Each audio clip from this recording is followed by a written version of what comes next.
Seaborn datasets represent diverse data types in their columns. Primarily, we encounter numerical data, like age or price, which can be continuous or discrete. Then there's categorical data, such as gender or city, representing distinct groups. Less commonly, we might find datetime objects. For illustration, consider the total_bill column from Seaborns STIP's dataset. This is a classic numerical, continuous variable. In Python, a Seaborn hist plot of total_bill would be our choice.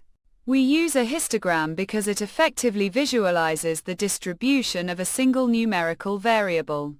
It clearly shows the frequency of different bill amounts, revealing the data's spread, central tendency, and overall shape, like if it's skewed or has multiple peaks.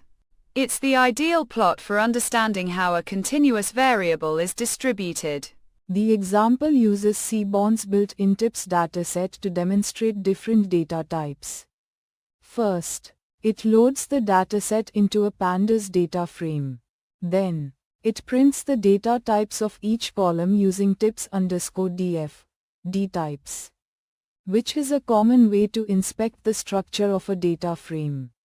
This output helps identify whether a column contains numerical, e.g., float 64, int 64, or categorical, e.g., object, category, data, which dictates how we can analyze and visualize it.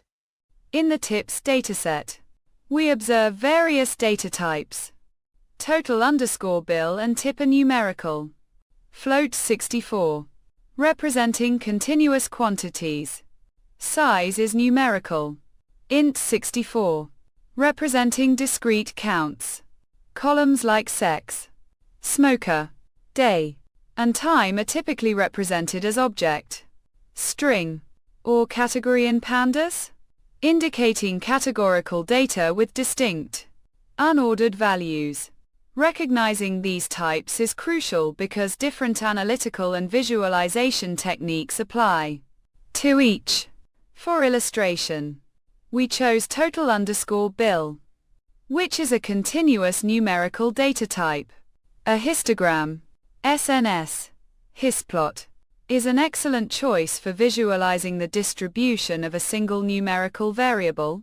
It divides the data into bins and counts how many data points fall into each bin, then displays these counts as bars, adding a kernel density estimate, KDE, curve, KDE equals true, provides a smooth representation of the data's probability density. As you can see in the generated plot, the histogram clearly shows the distribution of total_bill values.